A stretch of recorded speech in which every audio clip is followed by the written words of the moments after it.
Right, so today on the podcast we have Mukta Arya, and Mukta is the CHRO for SocGen, Societe Generale, right? Normally we interview technologists in our podcast, but today we thought look, every tech guy has to speak to some HR person at some point, right? It's important to understand what an HR person does, what a CHRO is, and what is the function of the role in a broad organization, right? So today we're hoping to do an HR 101 with Mukta, and thank you for taking the time to do it, and we appreciate it. Thank you for coming here today and doing this with us. Thank you, Vince. My first question, right? So I went through your background on LinkedIn. You have a degree in life sciences, right? Yes. You've been asked this question many times, but if you don't mind, life sciences to HR, quite a switch. How did that happen? Yeah, it was, so for me, HR is an accidental career, so I always wanted to be a doctor because of my family, my mother. She's a doctor, retired now, but she's a doctor. My father was an engineer. So for me, like a typical Indian household, the only thing that you have to do is doctor, engineer. So I wanted to be a doctor. That's why I took science. I was good at it. I took life sciences because I had not got direct admission into medical. I lost by 2 marks, which still bugs me till now. And then I took life sciences because I wanted to be, in a field that I really like. So it's biology, physics, chemistry. And then I took biotech. I even did my 1-year master's in biotech. And the second year, by the time second year came, I was a little bit bored because it's a solitary field, you have to wait for experiments to happen. And at that time in India, it was more about MBAs. They were going on. It was quite the vogue and people were taking MBAs. So I decided to join that. I wanted to be in marketing and just fell in love with organizational psychology and decided to take HR, which was quite new in 1995 to 97. We were 3 girls in a class of 60. Wow. So who took HR as a specialization. So and here I am after 26 years, still in HR. Wow, that's quite a journey, right? But tell me this, what attracted you towards HR in specific? You mentioned organization psychology, right? Yeah. How much of that is applicable to HR? I think it's quite a lot. So the theory which is there, for example, for motivation, so it is a theory. But if you look at it in your real life, what motivates people to do certain things? And motivation is not the same everywhere. The difference between hygiene factors and motivators. Now at that time when I was studying, it was more theory. But now when I see it in action, I see that we cannot, for example, put everybody in the same basket, Everybody has different motivations. Motivations change from time to time. And then when we work on our rewards, when we work on, what kind of opportunities that people want in their career, when we do succession planning, we realize that these are not static things. It's all based on human psychology, behavior. It's all a mishmash of things that we have to look at before we handle employees or make employees work in an organization, in an effective manner, or when we look at career progression. It's just, if you don't understand the psychology, which changes, by the way, from time to time, you will not be able to understand people. You will not be able to understand what motivates them. You will not be able to understand what makes them tick or why do they come to work every day, So for me, it is everywhere. If you do not understand human psychology, you can't be in HR. I don't think you can be in sales because you have to learn, how to understand consumer behavior. So for me, it's everywhere. And study of that is very important because if you don't have a base, you will not understand the nuances of it in a deeper sense, You can still do the job of HR, but you will not understand the deeper implications of what people do, which you don't see, their beliefs, their values, etc., which are all hidden, which makes them do certain things. So if you don't understand psychology, you will not understand that. So for me, that was the important thing to understand before getting into HR. I mean, even though it happened by accident, but I learned it over the years that it's really very important to understand the psychology. Yeah. What is the difference between, say, an individual psychology and organization psychology?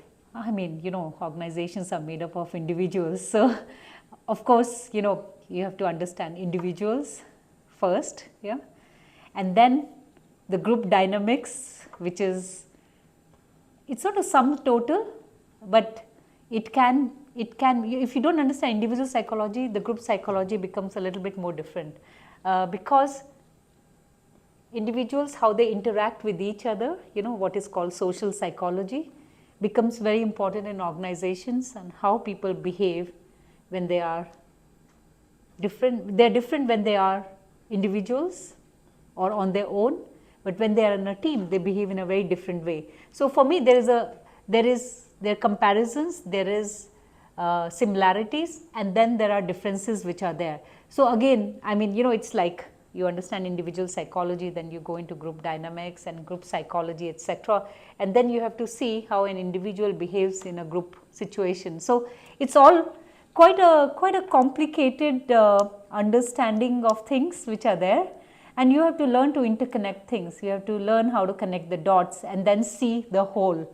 So for me, that's what you asked me, why it was attractive, and I think that was one of the things, because it is something which is complex. The other thing is it is unpredictable, So even though there are theories which say that if 1 + 1 is equal to 2, and then people will behave in certain situation in this way, you never know, because it depends on your individual personality, it depends on the situation, it depends on how you react to things.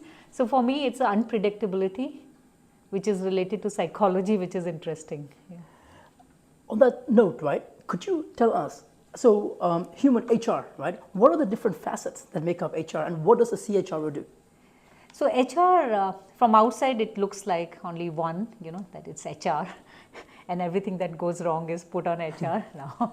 HR has many different facets, as so you have the recruitment part, which is there, which means, so what we call it talent acquisition now, which starts from before people even enter the workforce. It's the attraction, when we have the campus relationship, the candidate experience that is there, is the talent acquisition, maybe combined with employer branding, because for me, I like to put it in one bracket, which is there. Then you have your HR business partners, which are there, who are like relationship managers. You have compensation and benefits. So sometimes people will have compensation as a separate team, because it is quite complex, to really look at people looking after rewards, which are mostly monetary, but it could also be non-monetary. And then benefits, which are the medical, the well-being part, which we are thinking of right now. You have teams which do, I have a team which does people analytics. Small team is one person actually who does people analytics, and nowadays I think it has become quite instrumental for all HR departments to have people analytics, which can help managers take decision based on data that you have. Then I have a team which does operations, because it's a hygiene factor. People don't get paid, the payroll and the normal day-to-day operations, the letters people want, all those kind of things. You have talent development, inclusion team, which is looking after learning, coaching, talent management, succession plannings, etc. So a team does that. Then some companies may have a project management team, because there are transversal projects, there are transformations which are going on. So sometimes you have that team also within HR, and otherwise, apart from them, you could have HR communication. So either if the team is big enough, so you will also have HR communication, which will look after the HR communication to employees and externally, because communication is very important, So you have to really work on it, and once you have all these things in place, it can run, much better. Of course, I'm mindful that we may not have large teams in HR, so sometimes you cannot have segregation. You can have people doing double hatting, triple hatting. So my role as a CHRO is to make sure that all these, function well together, because there's nothing in isolation, everything is connected to everything else. Of course, we have divided the work which is there, but finally it comes together. It's integrated talent management, as I call it. So my role of CHRO is together as that stakeholder management, because as a multinational company, you are interacting with a lot of stakeholders internally, in the region, in countries, but also in our headquarters here in Paris, my colleagues in US, UK. So it's an ecosystem which is quite complex. And my role is to make sure that the team is working well, but it's also understanding the stakeholders. I'm part of the management committee, so really understanding the business well and making sure that what we are doing in HR is aligned with what is supportive, what is supporting the business, because we are not working in isolation, anything that we do, it's not just we created something, it is serving a purpose in terms of helping the organization. So for me, I would think of HR department as a partner, a true partner with the business, to make sure that we actually help them make their people more effective, and make sure that the environment is psychologically safe and the well-being part is taken care of. But basically, we work with the business to make sure the business needs are achieved in a humane way, in a psychologically safe way, in a way where we are actually helping people to be more productive. Yeah, so that's how we try to do, Yeah. So I read these things about HR strategies, right? Yeah. What is an HR strategy and what makes a good HR strategy? Again, for me, HR strategy is what is in line with the business, what really helps the business grow, because we are a for-profit organization. So for us, anything that we do with human beings, which makes them more productive, which makes them help the organization grow further, again, as I said, in a humane way, making sure that employees also grow personally and professionally while they are contributing to the organizational business, because we are all human beings, we all have our needs. So our role is to make sure that we are also helping employees to basically fulfill their professional needs, but sometimes it could also be sort of personal needs, because they are human beings, where you are dealing with other people, the need for belongingness, the need for really doing things together, so collaboration, which is there, which really makes people more productive. So we try to help that angle to make sure that finally we are reaching our objectives of profitability, but really helping people to also grow themselves, because if they don't have sense of satisfaction, sense of achievement, then they will not be engaged. So our role is to really make sure that the engagement part is taken care of with the help of the managers, because it's not HR department doing it in isolation again. We are helping the managers to keep their people engaged and productive through the various initiatives and the strategies that we have. So the strategies could be on recruitment, on how do we develop our people, how do we make sure that people are more engaged, how do we upskill people. So the strategies are linked to that, and overall we will call it a HR strategy. But for me, it is dovetailed with the business strategy. Yeah. You've been doing this for 26 years now, right? Yes. Which part do you enjoy the most? For me, I have, so I was a HR generalist, like HR business partner, and then I deep dive into talent development and inclusion, and then I came back into the generalist role, again. So for me, I like everything, but I prefer talent development, inclusion, that I feel I have much more deeper knowledge, or that excites me. Some people may also say that it's because everything is nice in this, you're developing somebody, so people feel good about it, but not because of that, because I feel there is a lot that can be done in helping people develop themselves. So for that, you really need to understand the personality of people, to understand the motivations, to understand what makes people tick, and then help them to find their purpose, So sometimes in that role, I think that was also important, that you, through coaching, for example, help people understand what is their purpose, what is it that they want to do, what are the values which are, mostly standing out to them and they will never compromise on, and then work on a plan with them for their growth. Now for me, it's deeply satisfying, because you can see the growth of people, from a point A to B, and you see how people have changed their mindset, because it's a mindset change. So for me, that one is quite interesting. DEI, I am passionate about it, because for me, it really helps the business. But in the beginning, it's really difficult to show that connection, that when we are doing certain things which are related to DEI, whether it's ERGs, whether it's some activities, whether there are programs which are there, I mean, in the beginning, it's really difficult to show that connection, that it's helping the business. It's over time that you see it. So for me, what I like is these things which take time, So you need to be really resilient and persistent, to do it. But finally you see the difference, and the difference is huge, and it may take 5 years, 6 years and all. So for me that is my favorite. And the next one that I like is also the people analytics part, because I think data is so important. I mean, a lot of people who joined HR at one point of time because they didn't like mathematics, I think those days are really, really over.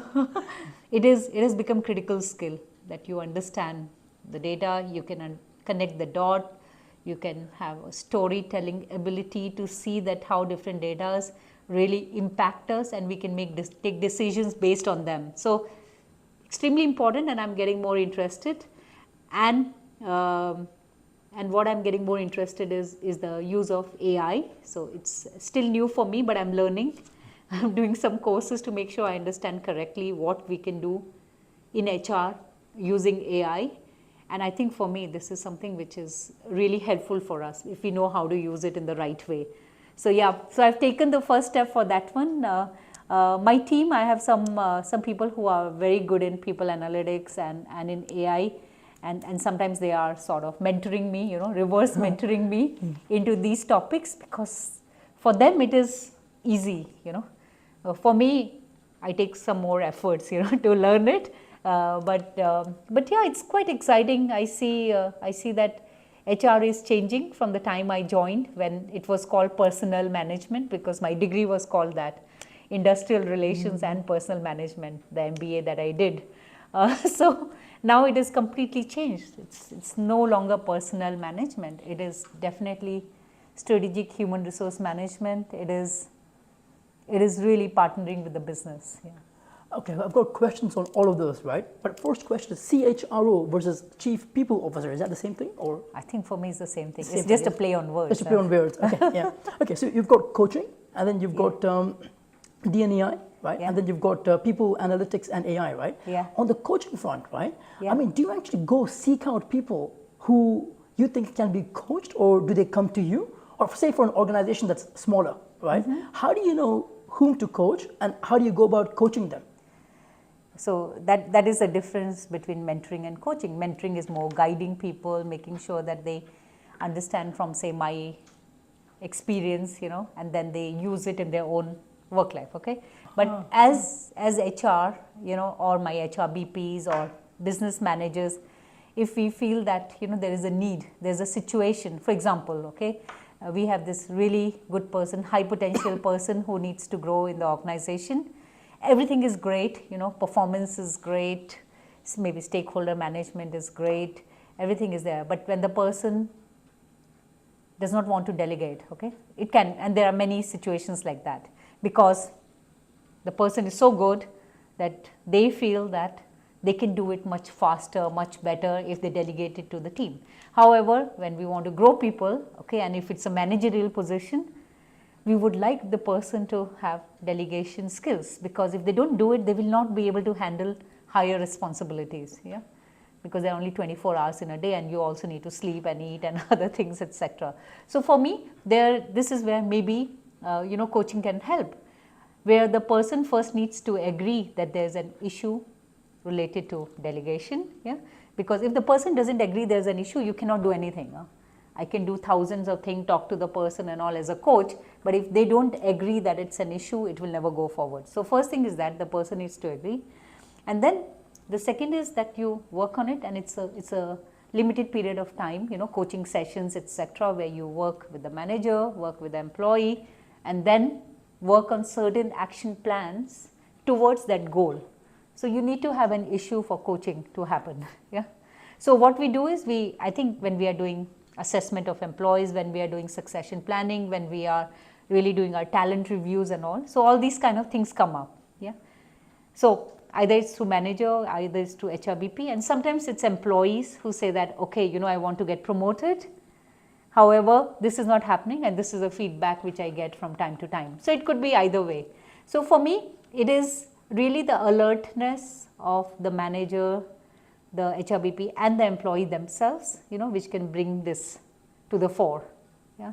Because you can't do coaching if the employee doesn't believe they need to sort out that issue. So it is something which has become, when we started in 2010, I think the acceptability was a bit low, but now in 2024 I can tell you that people are very well aware of coaching, people ask for coaching. We also do peer coaching, for example, in group of employees who volunteer to be part of that group, and we discuss about an issue, and it works very well, you know. But again, if you don't have an issue, you know, there's no point of coaching. So we need to be clear about what is our objective, you know, and understand well what coaching can and cannot do, because it's not a panacea for everything that is going on in the organization. So we need to also assess as HR, really for this situation, is coaching the right thing, you know, or there is certain other intervention that we need to do. So we really need to, as HR, we really need to understand the difference between the various interventions, whether it's mentoring, whether it's coaching, whether it's sponsorship, whether it is training, whether it is on-the-job training, whether it is, I don't know, you know, job enrichment, enlargement. I think as HR, we do need to understand the differences between all this, because then only we can decide what is most suitable for the employee. Yeah? Because if you put the wrong intervention in the wrong place, it's not going to work, you know. You know, on that note, right, is there, like, for example, I can imagine that, say the senior executives, and say there's some feedback saying that you're not delegating enough, right? Yeah. Usually the first reaction tends to be to become defensive. So no, I'm actually okay, I can manage it myself, Yeah, right? yeah. And that ego, right, is there any particular tool you can use to let people come to that awareness going, yes, I could use some coaching? I mean, again, coaching is not the solution for everything. But there are some, you know, we have managerial training programs where we talk about delegations, and there are some assessments, you know, which are there for personality assessment, for people to know how they behave in certain situations, you know, those kind of things. So people can become aware of their managerial styles. What are the derailers? So for example, in certain, you know, for managerial thing, there are various levels which are there. You can see what your derailers are. That some people can be micromanagers, you know, some people can be, for example, or some people are too much giving away, you know, the delegation and not taking accountability at all. So again, people can become aware of it, about what it is. However, I think the issue becomes when it impacts the organization or people in the team. So if you have a manager who has a large team, you know, and where delegation is an issue or there's micromanagement and all, then of course it becomes quite obvious, you know, because it impacts work, yeah. And then the manager of that person has to also pick it up, you know, which is there. But for our managers, we do have also a lot of managerial programs actually, where they can understand themselves, because if self-awareness is not there, then nothing will happen. So the first step is self-awareness, and then you have, even though it's pretty old now, but MBTI is still a very good tool to understand personality. And then the second level is FIDO-B, you know. So sometimes we do these kind of things, and people attend, when they attend all these programs, they have different kind of assessments to know themselves. And really, some of them have blind spots, you know, all of us have blind spots. But when we attend some of these sessions, then we come to know, okay, maybe there is something which I did not know earlier. And then people check with other people, and then they come to us and say that, okay, so what can I do about it? There are some people who would do like this. There are some who would not agree with the assessments, you know.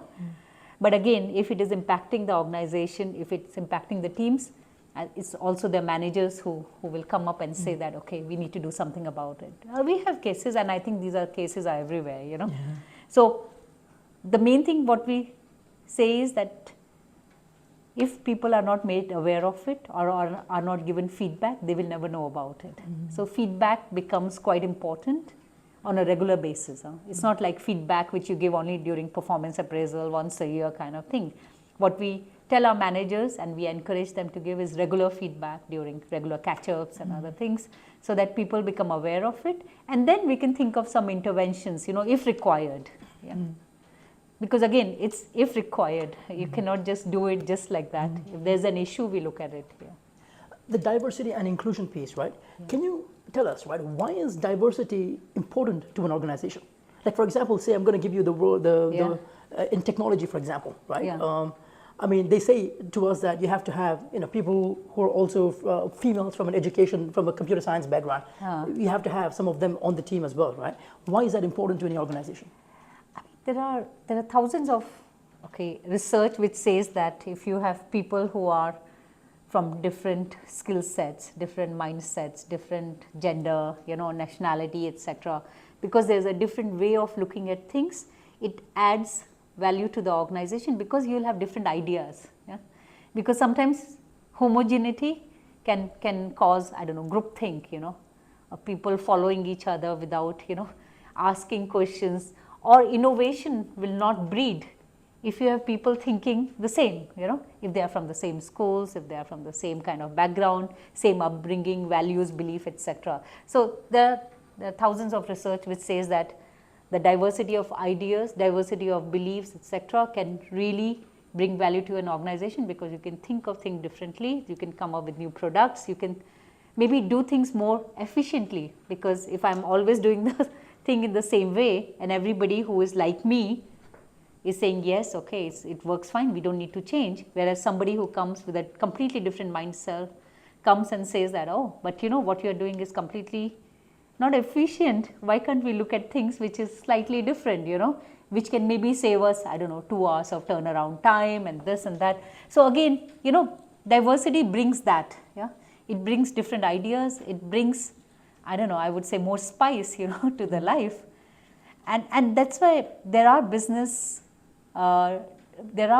impacts, positive business impacts, which is because you have different kind of people who bring different ideas to the table. And for us, I think it helps because we have seen that when we have people coming from different organizations who have a different culture, for example, and they would say that, oh, but I know you have been doing this for, 5 years or something, but maybe if we look at it in a different way, because in my organization we did it like that, maybe we can, like I said, save time, but also save money, for example. And again, we will think that, oh, okay, we never thought about it because we have been in the system for some time. We have been always doing this and we don't see there's anything wrong in it. And there's nothing wrong in it, it's just that it's a different way of doing things. And it can really, really save a number of things, cost, time, but efficiency, which is there. And also new products can come out of these kind of discussions, which never happened before. So again, it helps in that. It also helps in, it's not easy, to have when you have diversity in the organization, because people coming with different ideas, that means you have to spend more time in coming to a conclusion, there could be conflicts, which are there. But again, all these things are there, but in the long run, if it helps everybody, if it helps the organization become much more dynamic, much more productive, much more efficient, much more innovative, then why not? So this is why organizations talk about it. Of course, some people may just be ticking the box in terms of DEI, but I think the real value is definitely there. And I also feel that myself, I feel that I'm quite open-minded, but when I have diverse people from different mindset, in the beginning, I also feel that, oh my God, they have just joined us and then they are giving us all these kind of ideas. But then I realized that there is huge value in having people come from different organizations or different mindset and giving their ideas. It makes things maybe, really, I think sometimes the new ideas which have come out is because there is somebody who says that, okay, but I don't agree with it, So for me, I think disruption, constructive disruption is the aim of diversity and inclusion. And inclusion is very important because you can have diversity, but you may not have inclusion. So there are people from different nationalities, but then they are in their own groups. They are not mingling with each other, or they are not, for example, really getting the value of different ideas coming together because they are in their own little groups and then doing the thing. So that's why for organizations, not only diversity, it's also inclusion, which is quite important. I see. I've got another question, actually a question from a colleague, right? Women in the workplace, it's much harder, they say, right, for women to rise to the top of their profession because they have a family or what else, right? I mean, Is that changing? And do women reach a glass ceiling sooner than men? It depends, because I know of women in our organization and in other organizations who want to really, break all the glass ceilings, and they achieve it, yeah. And there are some who have their own priorities. Everybody has their own priorities. For example, if I want to grow in my career and I have family, I have children, but I have support system. My spouse, for example, is very supportive. So it's not about myself, but I'm saying some women who have that. And they find ways where the women would find achievement or whatever she wants to do in the organization. There are some who are happy to have that balance, where they want to have the balance between their family and the work, and they may not want to grow. So we have plenty of women like that also, but we have plenty who want to reach the stars, and a lot of them have done it. I think it depends. It depends. In any society, it depends. Culture does impact, but we see more and more, there are women who want to achieve and they are doing it. And there are some who want to say that, okay, this is enough for me, yeah, and I'm happy with that. And there's nothing wrong in either of the two. I think it's also the personality of the people which is there. And culturally, societally, the impact is there, but it is, I would say that if personally you want to do something, you will overcome the societal things. And women are doing it everywhere. Huh? So in Asia, as you can imagine, we have different societies where the dominance of women or the progress of women is different, in China, Taiwan, compared to maybe Japan, Korea. It's very different, yeah. But we still see examples of women who can break those ceilings, So now it's no longer glass. I think it's also what they call, I don't know, cement ceiling or the bamboo ceiling. It's changing. We still need to do quite a lot, to support. Now, I think for women to progress in society or in functions, where there is a dominance of male, and we have facts, we all know that in certain areas you do have more males than females. Now, if you want women to succeed, we also need to create as organization support systems, If we are not supporting them when they are giving birth to babies, when they are, for example, going through certain things which females go through, then they will not be able to progress, because they need support, they need supportive managers, they need systems, they need facilities in organizations which support, for example, mothers or mothers to be. We need policies regarding leaves, which is not only for women but also for parental leave, for example, for men to really help the women to grow in their career. We need adoption leave. We need, we need really a support system which can help women grow in the organization. Now, so for us, I think it's important, and this is what we do. We try to make sure that we have a support system to have gender parity. Yeah?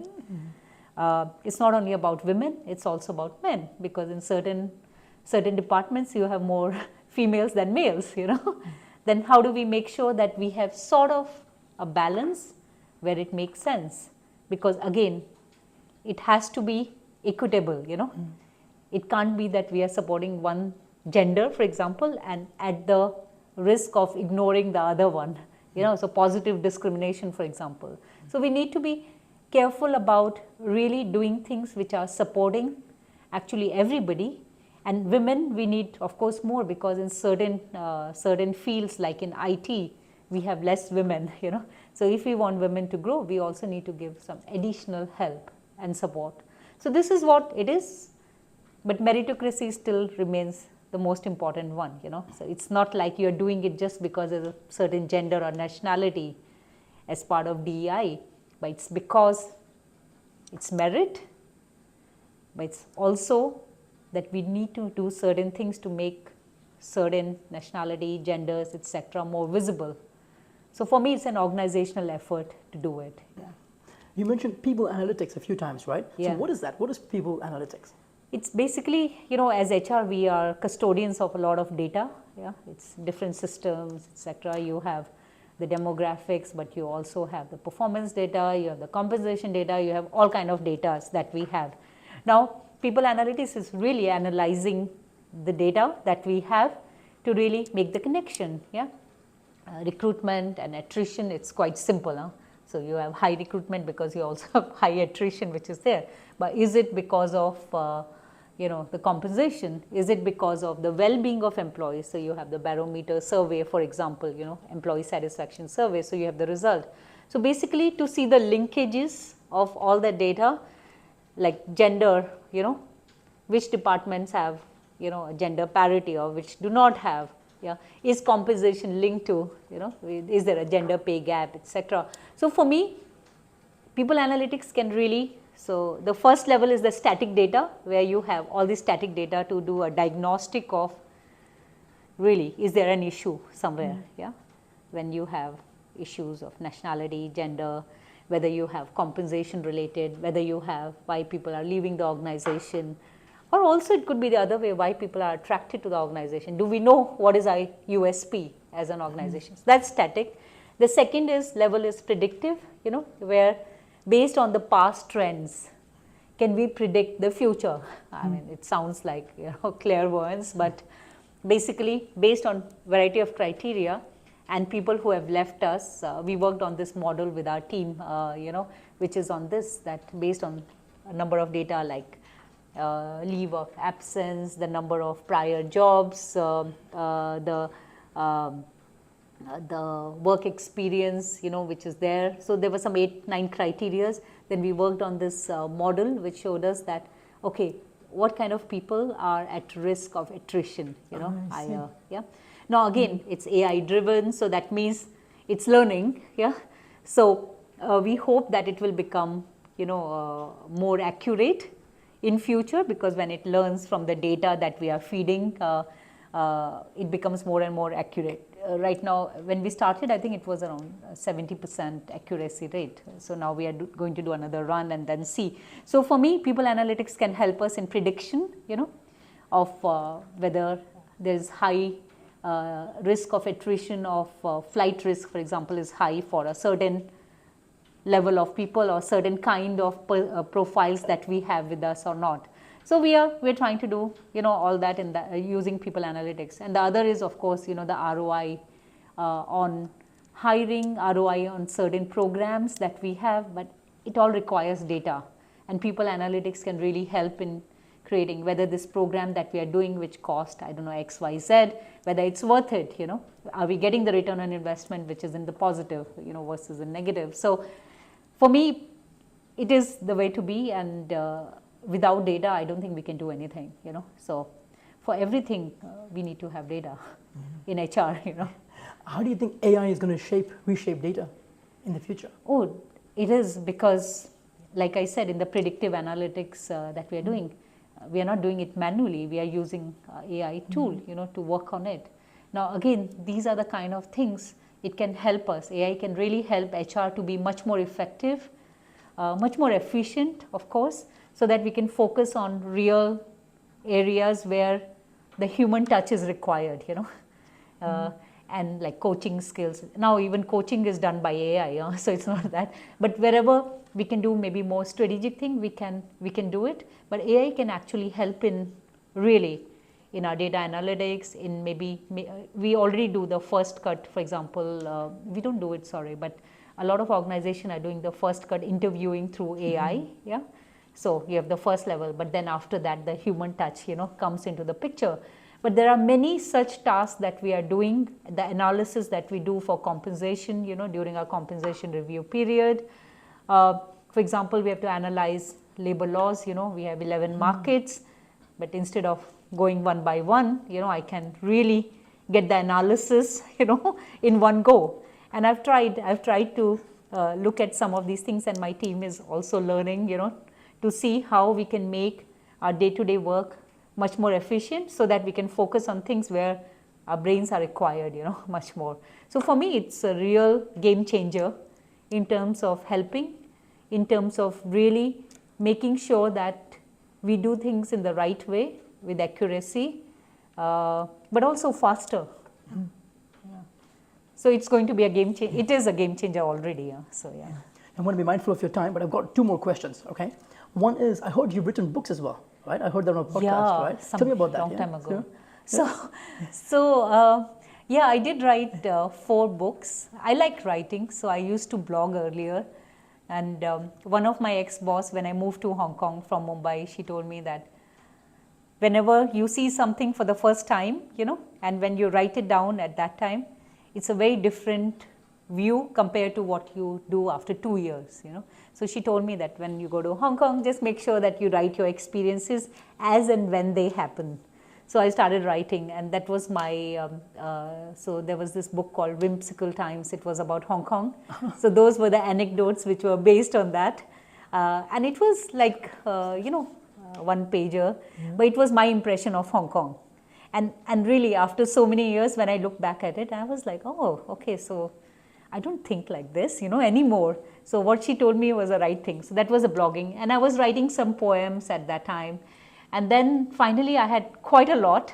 And and I just decided, and one of my friends, she gave me my birthday gift as attending a session by author called Nuri Vitachi. I know. Yeah, he's a very writer, well-known very writer. well-known, yeah. He did a workshop on how to write your own book. So she gave me as a gift, to attend his session. And when I attended, I said, oh, okay, so now it's quite easy to self-publish. So that's why I have 2 books of poems, which were written over a period of time. And there's one poem also on Typhoon number 8, because when I had my first experience of Typhoon number 8 in Hong Kong, so it's that.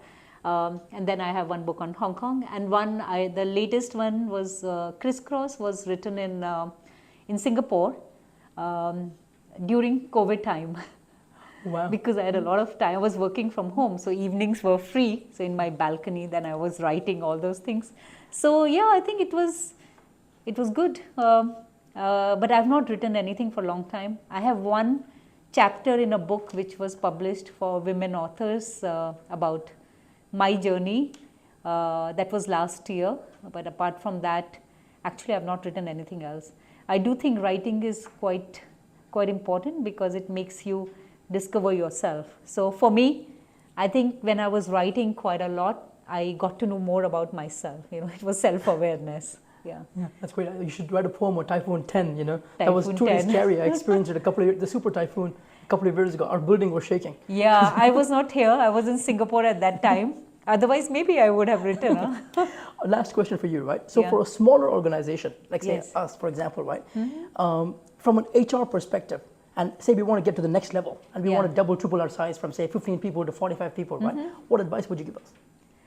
I think, you are a recruitment firm, so the advice will be the kind of people that you are letting into your organization, just be careful about it. So you know how to assess people, so I'm sure you will do that, because the people that have been there who will grow the organization, I think they're the most important one, and they are your culture careers. So please make sure that you are investing in the ones who are expanding your teams lot, in terms of not only managerial, but also, in terms of attitude, in terms of coaching others. Yeah, so managers as coaches. So I would recommend that you invest in the people who are going to help you expand your teams first, because they will be the one who will really, they are the foundation, I would say, and the foundation has to be strong. So that's what I will say. But otherwise, from a HR point of view, I know that when organizations become bigger, then sometimes the personal touch, it goes away. But you as a manager, your team members who are managers, I think they should make sure that they know their people very well, even if it's a bigger team, because each and every person is different, their motivations are different. And if you know what makes your employee tick individually, you will know how to handle them well, So for me, that's the most important part, and then everything else, all the initiatives can happen. But if you don't know your people individually, you will not know how to manage them or how to retain them, So yeah. Thank you. Last question, right? I get this all the time because I live in Singapore, you used to live in Hong Kong and all that, right? Yeah. Singapore versus Hong Kong, what's your take? Some people say jobs are going to Singapore. I don't personally see that. Well, it did happen, but not anymore. What's your take, Singapore versus Hong Kong? They have their own essence. I learned different things in Hong Kong, and I learned different things in in Singapore. When I'm in Hong Kong, I'm doing more hiking, more water sports, and you know, more those kind of things. When I'm in Singapore, I was more into the cultural part of it, you know, where I understood the Nyonya culture much more, and going to Katong and all those things. I think both of them have their own strengths, and I love both of them. Yeah, I like the fast-paced life of Hong Kong because I think it's fast. In Singapore, I liked it because at that time I was able to do a lot of introspection, you know. And actually, when I wrote one of my book, when I wrote in Singapore, it was more because I was introspecting a lot. So it really helps you to maybe, you know, think a lot about life with the greenery that you have around and the bigger apartments that you have there. In Hong Kong, it's a little bit difficult if you don't have that, you know. So for me, again, both have their own strengths. Financial centers, both of them are there. I think it just goes in between. Sometimes Hong Kong is up, sometimes Singapore is up, and you know. But for me, I think both have their own values. We can do good things in both places. Both the places, you know, which are there. In Singapore, there were a lot of little forums, you know, which I attended for HR, for example. You can really connect with a lot of professionals because everybody speaks English. So I think that's one of the difference which is there. Whereas in Hong Kong, you do have, but you also have a lot, you know, which is related to Greater China. So that's one of the differentiation which I find. But otherwise, for me, fantastic places, both of them. And I learned a lot from both. So I want to read your book, right? What's the title again? I missed it. Yeah. Can one find it on Amazon or something? Yeah, so on Amazon, I have my 4 books. So it's called, the first one is called Wanton Thoughts. Wanton Thoughts, okay, yeah. The second one is called 3:15 p.m. Musings in Hong Kong. Musings in Hong Kong, okay. That's a poem. The third one is called Whimsical Times. Whimsical Times. Memoirs of Hong Kong. So that's the prose one. And then the last one is Crisscross. That's the last one you wrote in Singapore, yeah.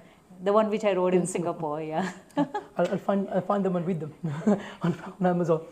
Yeah, I mean, they are available, but I also have copies in case you want. I love them. Next time I'll give it to you. Yes, yeah. Thank you so much. Really appreciate the insight. Yeah, thank you for doing this today. Thank you. Thank you, Vince. Yeah.